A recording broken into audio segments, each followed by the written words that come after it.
The morning started with a scream that could wake a hibernating bear. Ellen, our neighbor, stood in her bathrobe, hair like a tumbleweed, holding a dripping bucket over her head and yelling, "This water isn't community approved."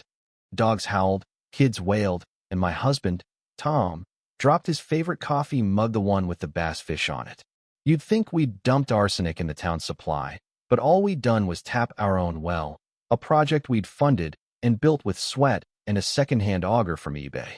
Ellen, armed with a laminated ordnance and a fake HOA badge from some online print shop, had declared war on our quiet suburban block in Maplewood, Ohio.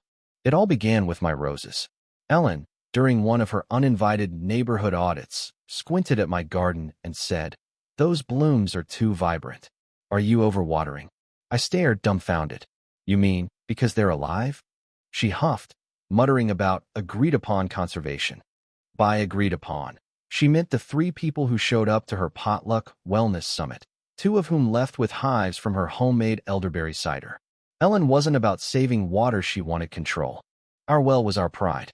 2 years ago, when city water rates spiked, Tom and a few neighbors pooled resources to dig it. Tom, a retired plumber with creaky knees, knew aquifers like the back of his hand. We turned an old shed into a filtration station, simple but effective. Everyone who chipped in got access.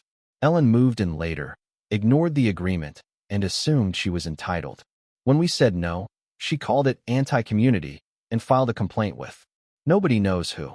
A week later, a note arrived, taped to our mailbox: "Cease unauthorized water use. Approval pending." It had a doodled gavel next to her signature. We laughed until she started planting signs: "Water equality now," and "No to elitist wells." Things escalated when Tom checked the water meter one night and found Ellen had tapped into our line.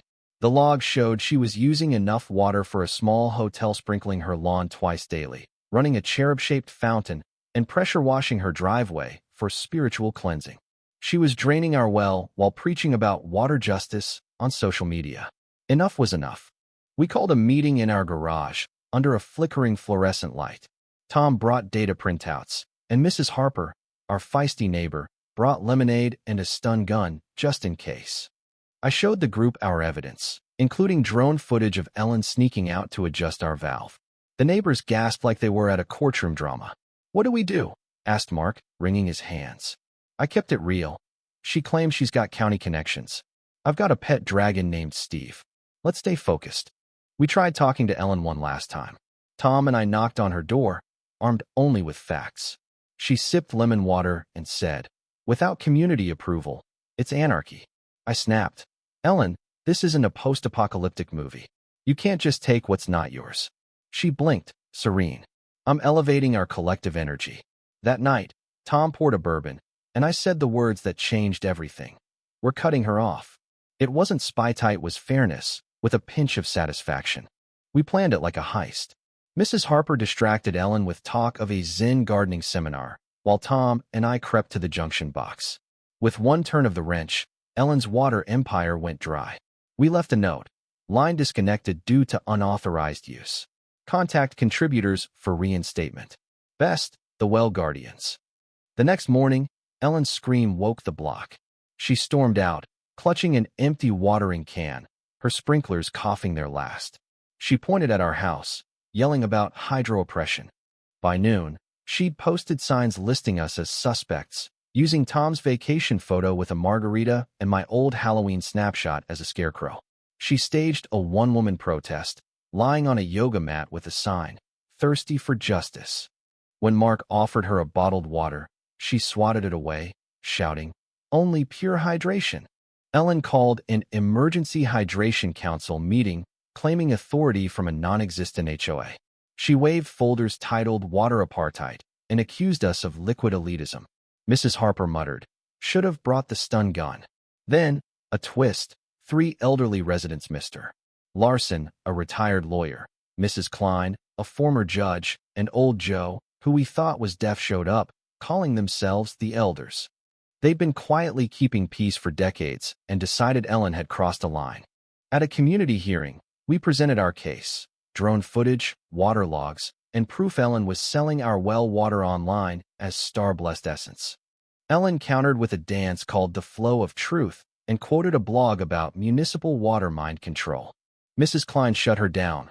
That's a garden hose, ma'am. The elders ruled. Ellen's well access was cut for 60 days. She stood, clutching a seashell, and whispered, "The drought of empathy has begun." But Ellen wasn't done. In a final act of defiance, she opened her main valve, rupturing the pipe. Water exploded, flooding lawns, toppling gnomes, and sending Mark's solar lights into a frenzy. Kids splashed in puddles while adults scrambled. Ellen stood in the chaos, soaked but defiant, whispering to the sky. The county sent an Inspector Me College X, Mike, now a water official with an annoyingly chiseled jaw. Ellen greeted him with binders and a thermos labeled Aqua Justice. Mike found her a legal valve and a tank of untreated gray water. "Health hazard," he said, citing her for violations. Ellen's bravado crumbled. "I made binders," she whispered. Mike drove off, and I avoided his knowing smirk. Ellen went quiet, her house dark. Then, a "for sale" sign appeared. We exhaled, thinking it was over. Neighbors rebuilt, sharing water barrels and tips. Tom locked the well's valve, and Mrs. Harper built a water watch sensor. We thought we'd won. Then, a new sign appeared. "Coming soon. Ellen's Aqua Sanctuary, Spiritual Hydration Center." She wasn't Ganeshed rebranded. The elders met again. Mr. Larson suggested lawsuits. Mrs. Klein pushed zoning rules, but Tom had the last word. Let her try. We've got locks, sensors, and a drone named Polly. She can't drown us now. Ellen's retreat never opened. The property sold to a quiet couple who planted vegetables and shared their harvest. The block healed, stronger than ever. We didn't just survive Ellen, we outgrew her. Our well still flows, but now it's guarded by trust, not just pipes. What do you think? Was cutting Ellen's water justified, or did we escalate a petty feud into chaos? Share your thoughts below on fairness, justice, and handling conflicts in tight-knit communities. Let's hear your take.